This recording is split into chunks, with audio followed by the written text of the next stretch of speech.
First, let's define what whole life and term life insurance are. Term life insurance provides coverage for a specified period, typically 10, 20, or 30 years. If you pass away during that term, your beneficiaries receive a death benefit.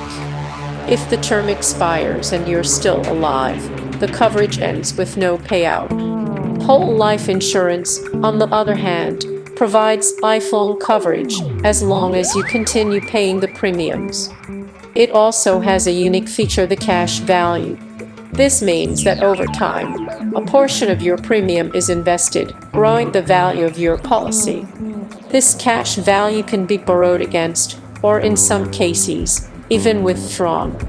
It acts as a living benefit, which is one of the reasons why whole life insurance tends to be more expensive than term life insurance. 2. Premiums and cost differences. Now let's talk about premiums.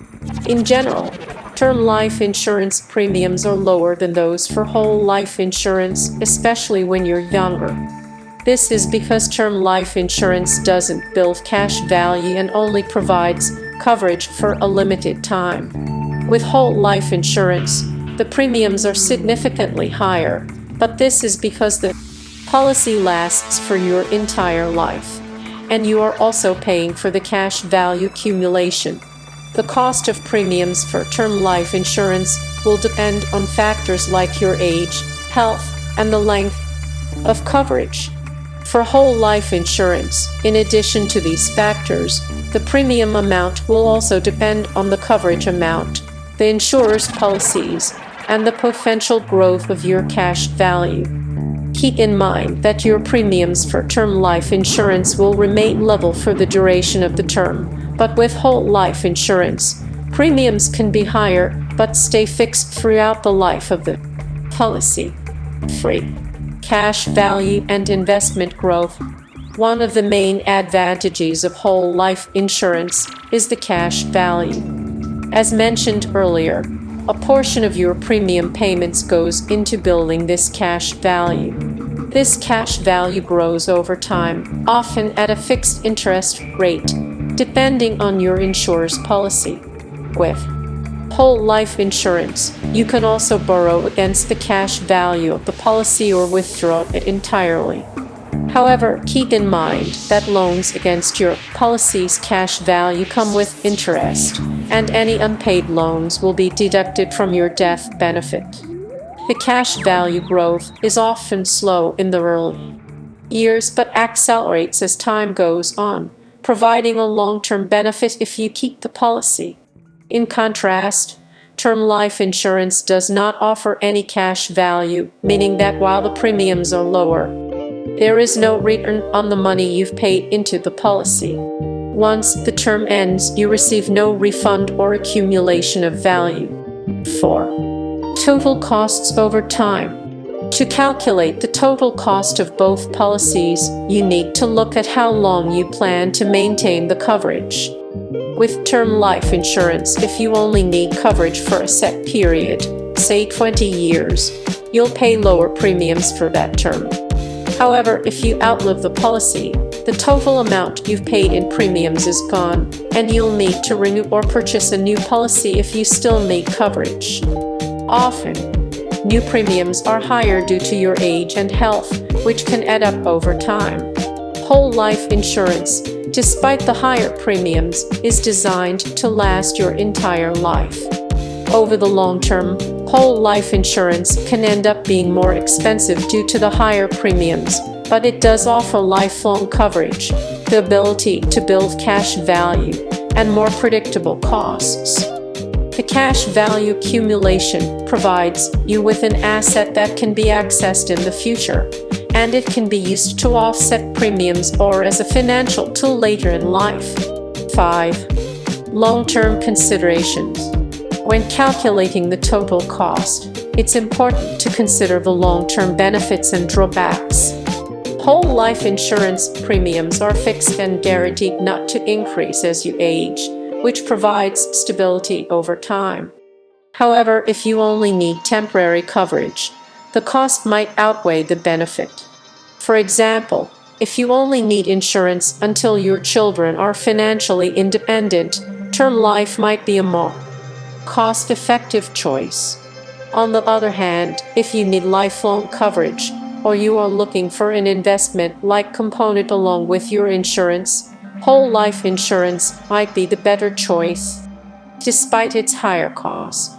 The growth of the cash value can be a significant benefit in the long run, especially if you can access it for retirement or other financial needs. 6. Conclusion. Ultimately, the choice between whole life and term life insurance comes down to your needs, financial goals, and how long you expect to need coverage. If you need affordable, short-term protection, term life is a solid option with lower premiums. However, if you want lifelong coverage with the added benefit of cash value accumulation, whole life insurance could be the better choice. Keep in mind that the total cost of a life insurance policy is not just about the premiums, but also the long-term value, cash value growth, and how long you expect to keep the policy.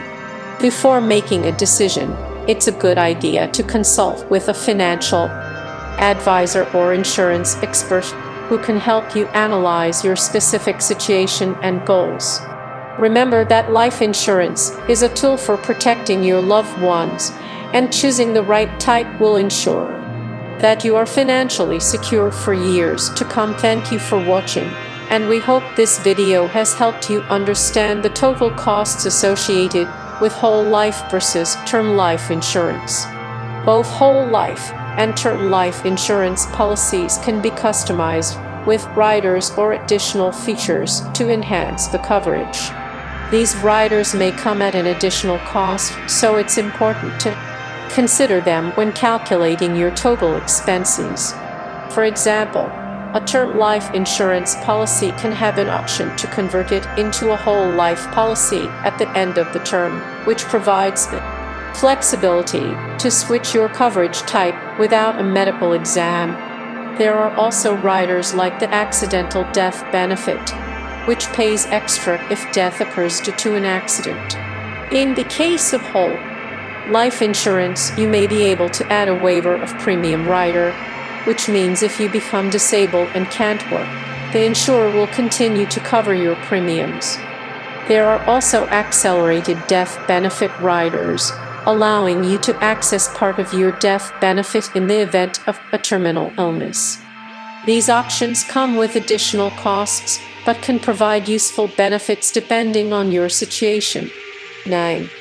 The impact of inflation on whole life insurance. One factor often overlooked is the impact of inflation, especially for long-term policies like whole life insurance. Over time, the cost of living will likely increase, and the amount of coverage that seemed sufficient when you bought the policy may no longer meet your needs.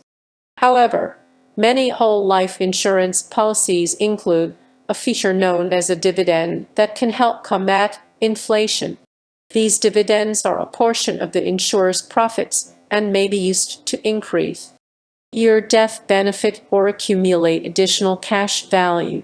While whole life insurance is designed to provide lifelong protection, it's crucial to